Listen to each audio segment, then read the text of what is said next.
아침 여러분, 다크한 나이트메어 출발합니다. 민수는 취업을 하고 경북 영주에 새 보금자리를 마련한 뒤 홀로 역사 기행을 나섰어요.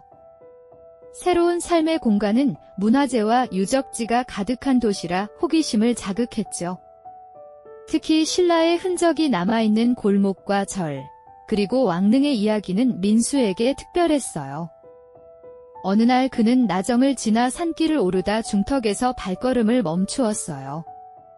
그곳은 해가 기울며 붉은 기운이 천천히 스며들고 있었고 바람이 나무 사이를 스칠 때마다 옷자락이 파르르 떨렸죠. 평소 역사 탐방을 즐기던 그는 가슴이 두근거렸지만 발끝에 스치는 공기엔 설명하기 힘든 불안이 얹어 있었어요.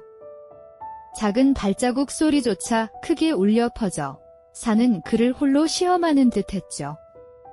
그때 민수의 시선에 낯선 절이 들어왔어요.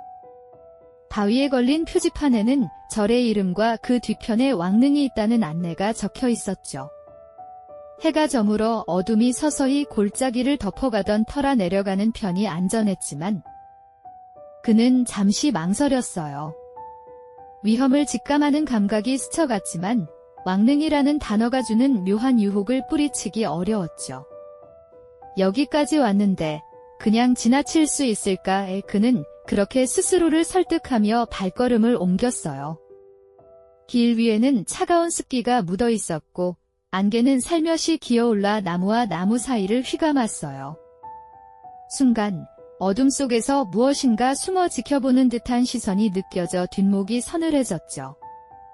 절마당은 고요했지만 법당 안에서는 희미한 불빛이 번져 나왔어요. 나지막한 예불 소리가 울리며 공간을 가득 메우고 있었죠. 민수는 고개를 숙여 합장을 했고 그 순간 마당 한쪽에서 바스락거리는 소리가 들려왔어요. 빗자루질을 하던 서연 스님이 나타난 거예요. 그는 조심스럽게 손을 모아 나무관세음보살하고 인사를 했어요. 그러나 스님은 눈길조차 주지 않고 무표정한 얼굴로 빗자루질만 이어갔죠. 마당을 가르는 바람이 빗자루 소리와 섞이며 더욱 을씨년스럽게 들렸어요. 민수는 혹시 자신이 실례를 한 건 아닌지 가슴이 철렁 내려앉았고 알 수 없는 죄책감과 긴장이 겹쳐 숨이 막히는 듯 했죠. 잠시 후 서연 스님은 빗자루질을 멈추고 민수를 향해 낮게 말을 건넸어요. 여긴 날이 저물면 더욱 어두워집니다. 왕릉은 더 밝은 날에 오시는 게 좋아요. 목소리는 조용했지만 단호하게 들렸죠. 민수는 순간 멈칫하며 고개를 숙였어요. 경고를 따르는 게 옳다는 걸 알았지만 호기심이 오히려 더 크게 불타올랐어요. 왜 저토록 막으려 할까? 분명 뭔가 있다. 그의 심장은 빠르게 뛰었고 몸은 이미 왕릉 방향을 향하고 있었죠. 서연 스님의 눈빛에는 설명할 수 없는 그림자가 스쳐 지나갔지만 민수는 그것을 애써 외면했어요. 결국 그는 조심스레 발걸음을 옮기며 어둠 속으로 들어갔죠. 왕릉으로 이어진 길은 생각보다 훨씬 험했어요. 좁고 가파른 산길은 양옆으로 나무가 뒤엉켜 있었고 뿌리들이 돌출돼 있어 발을 헛디디기 쉬웠죠. 안개는 더욱 짙어져 손전등 불빛조차 흐릿하게 삼켜버렸어요. 돌계단은 축축하게 젖어 있었고 민수의 발자국은 메아리처럼 여러 번 되돌아와 어둠을 흔들었죠. 그는 조금만 더 가면 도착하겠지 스스로를 다독였지만 길은 끝없이 이어지는 듯했어요.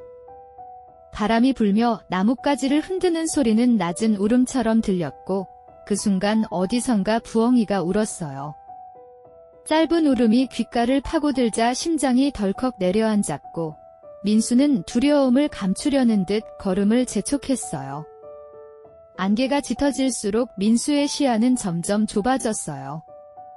핸드폰 불빛만이 희미한 길을 밝혔지만 화면이 흔들릴 때마다 그림자가 이리저리 튀어오르며 괴이한 형상을 만들어냈죠. 바람에 흔들린 나뭇가지가 마치 손짓하듯 민수를 따라오는 것 같아 등골이 서늘했어요. 그는 애써 고개를 저으며 괜찮아 조금만 더 가면 되라고 중얼거렸어요. 하지만 걸음을 옮길 때마다 발밑 낙엽이 으스러지는 소리와 어딘가에서 들려오는 알 수 없는 숨소리가 교차했죠. 마치 보이지 않는 무언가가 바로 옆에 있는 듯한 착각에 사로잡히자 손끝까지 차가운 식은땀이 번져 내려갔어요. 민수는 갑자기 멈춰 서서 뒤를 돌아봤어요. 아무도 없는 산길이었지만 어둠 속 나무 사이에서 무언가 미세하게 움직이는 듯 보였죠.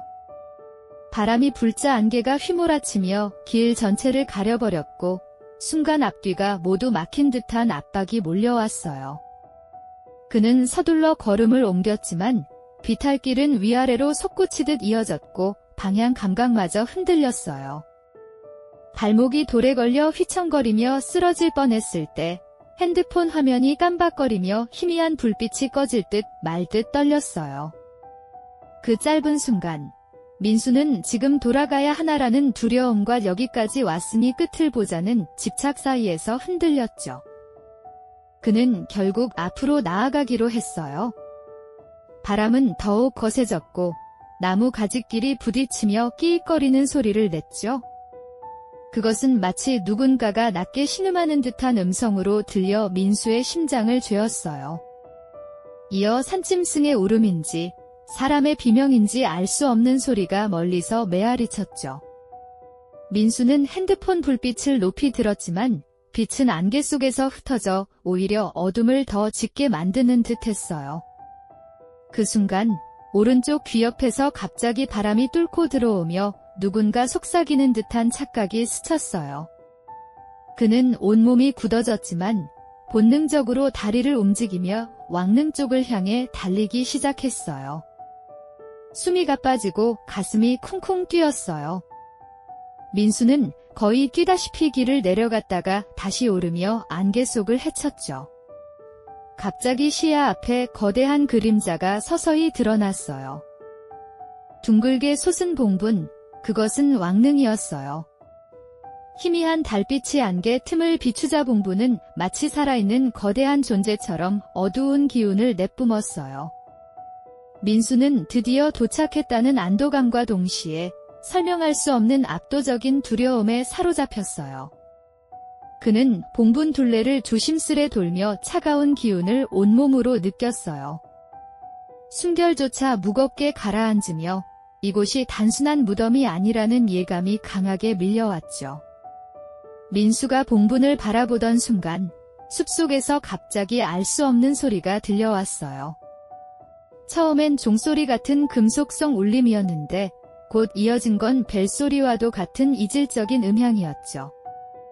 안개 사이에서 빛이 일렁이며 무언가 형체가 서서히 드러나기 시작했어요. 그는 얼어붙은 듯 제자리에서 꼼짝하지 못했어요. 형체는 인간 같기도 했고 거대한 그림자 같기도 했죠. 가까워질수록 땅에서 스멀스멀 안개가 솟아올라 그 발밑을 감쌌어요. 민수의 핸드폰 불빛은 갑자기 꺼져버렸고 남은 건 오직 어둠과 기묘한 소리뿐이었어요. 그 순간 등골을 타고 전해지는 공포는 설명할 수 없이 거대해졌죠. 어둠 속에서 무언가의 발소리가 점점 다가왔어요.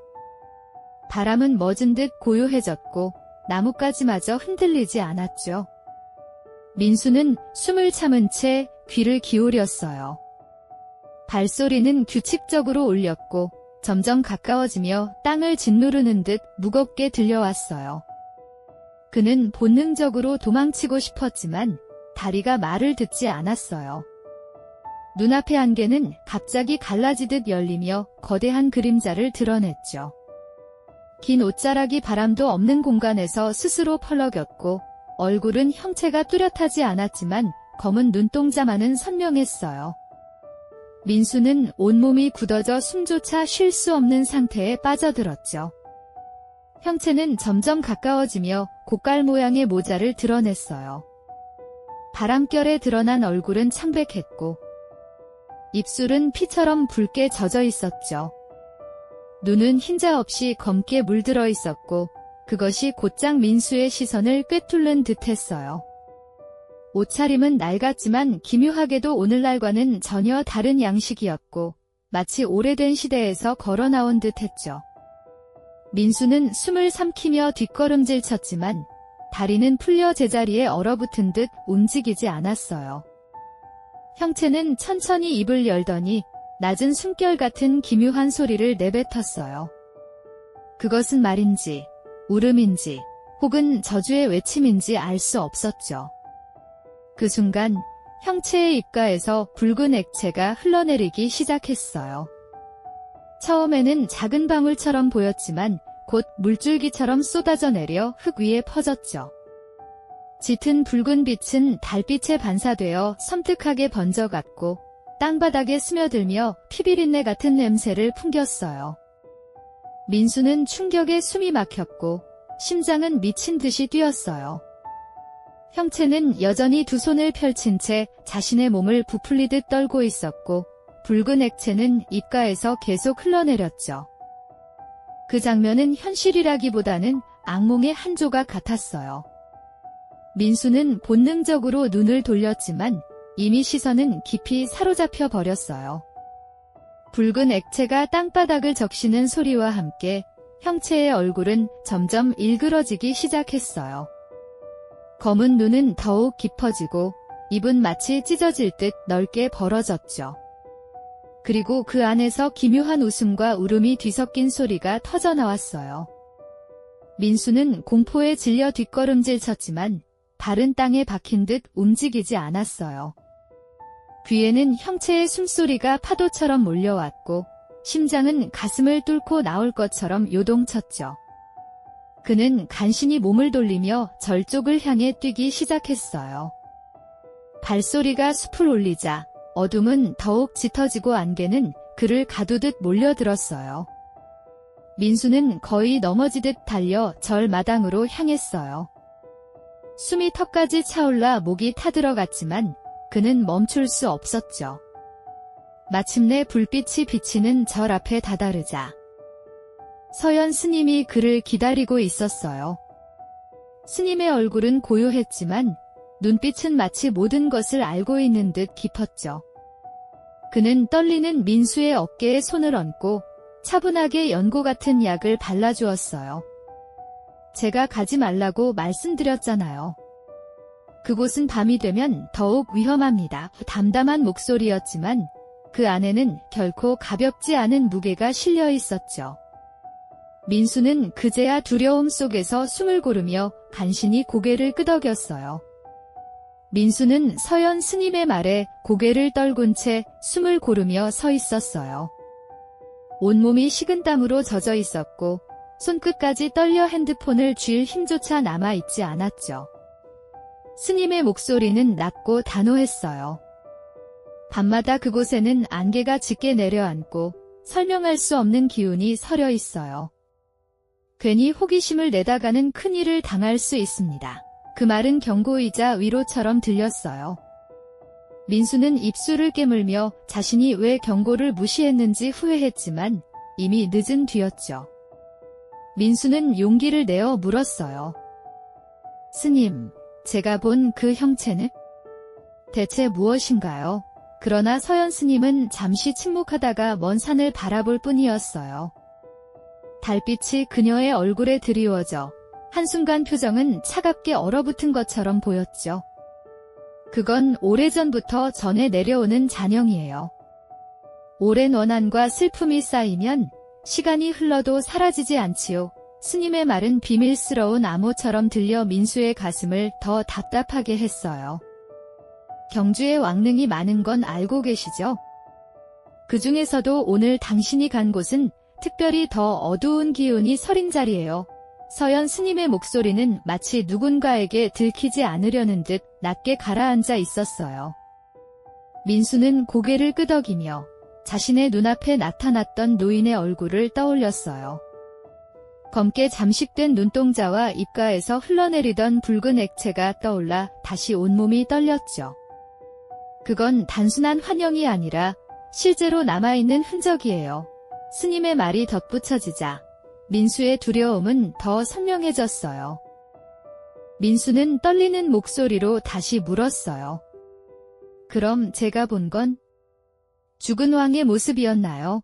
서연 스님은 대답 대신 눈을 감고 고개를 끄덕였어요. 잠시 후 그녀의 목소리가 낮게 흘러나왔죠. 오래전 권력 다툼 속에서 가장 비참한 최후를 맞은 왕이 있었어요. 그의 넋은 여전히 그곳을 떠나지 못한 채 안개 속을 떠돌고 있지요. 그 순간 민수의 등골은 다시 한번 서늘해졌어요. 단순한 공포가 아니라 실제 역사와 이어진 이야기라는 사실이 그의 심장을 짓눌렀죠. 스님은 마당 한가운데 놓인 등불을 바라보며 말을 이었어요. 밤이 깊어지면 왕릉 근처에서는 괴이한 소리가 들려요. 그건 바람이 아니라 오래된 절규의 메아리예요. 귀 기울이면 울음 같고 때로는 웃음 같기도 하지요. 민수는 소름이 돋은 팔을 감싸주며 그 소리를 떠올렸어요. 아까 자신이 들었던 금속성 울림과 기묘한 벨소리가 떠올라 목이 말라왔죠. 그 소리에 홀리면 다시는 길을 찾기 어렵습니다. 스님의 목소리는 거대한 심연 속으로 끌어들이는 듯 낮고 무겁게 내려앉았어요. 민수는 여전히 떨리는 숨을 고르며 자신이 어떻게 무사히 돌아왔는지 되돌아봤어요. 만약 조금만 늦었더라면 자신은 여전히 안개 속에서 방황하고 있었을지도 몰랐죠. 스님의 존재가 아니었다면 살아서 이곳을 빠져나오지 못했을 거라는 생각에 가슴이 철렁 내려앉았어요. 그러나 동시에 머릿속 한켠에서는 이상한 집착이 스멀스멀 피어올랐어요. 정말 그 왕의 넋이라면 왜 아직도 이 땅을 떠나지 못하는 걸까? 이해되지 않는 의문은 오히려 그를 괴롭혔죠. 서연 스님은 그런 민수의 눈빛을 읽은 듯 고개를 저으며 말했어요. 이해하려 하지 마세요. 그것은 인간의 이성으로 다 헤아릴 수 없는 영역이에요. 괜히 파헤치려 한다면 오히려 그 원한에 끌려 들어가고 말 거예요. 그녀의 말은 차갑지만 분명한 경계선이었어요. 민수는 그제야 자신이 궁금증에 사로잡혀 위험을 자초했다는 사실을 깨달았어요. 무모한 호기심이 목숨을 위협할 수 있다는 현실에 그는 눈을 감고 숨을 길게 내쉬었죠. 그날 밤 민수는 절에서 내려와 집으로 돌아왔지만 머릿속에서는 왕릉에서의 장면이 떠나질 않았어요. 침대에 누워도 눈앞에 검은 눈동자와 붉은 액체가 생생하게 맴돌았죠. 꿈속에서도 안개가 피어오르고 낯선 웃음과 울음이 교차하며 귓가에 맴돌았어요. 그는 갑자기 잠에서 깨어 식은땀에 젖은 몸을 부르르 떨었어요. 창밖에는 여전히 달빛이 희미하게 비쳤지만 그 빛마저도 어둡게만 느껴졌어요. 다음 날 아침, 민수는 인터넷을 뒤져 서연 스님이 남긴 말을 확인하고자 했어요. 오래된 기록 속에서 그는 놀라운 사실을 마주했죠. 바로 신라 말기에 비참한 최후를 맞은 한 왕의 이야기가 전해지고 있었던 거예요. 그는 반란 속에서 잡혀 끌려갔고 처절하게 생을 마감했다고 기록돼 있었죠. 민수는 전날 밤 자신이 본 형체와 이 기록을 겹쳐 떠올리며 몸서리를 쳤어요. 단순한 환영이 아니라 진짜로 그 왕의 한 맺힌 넋이 아닐까 하는 생각이 깊게 파고들었죠. 민수는 창가에 앉아 깊은 한숨을 내쉬었어요. 밤새 들었던 울림과 형체의 얼굴이 여전히 머릿속에 남아있었죠. 경고를 무시한 자신의 무모함과 설명할 수 없는 체험이 뒤엉켜 마음은 더욱 혼란스러웠어요. 그는 눈을 감고 다시 한번 스님의 말을 떠올렸어요. 인간의 이성으로는 다 이해할 수 없어요. 그저 기억만 하세요. 그 순간 민수는 떨리는 손으로 창문을 닫으며 결심했어요.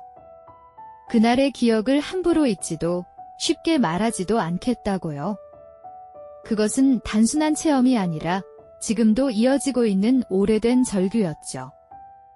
오늘의 다크한 나이트메어는 여기까지입니다. 끝까지 청취해주셔서 감사합니다. 구독과 좋아요로 힘을 보태주시면 큰 응원이 될 거예요.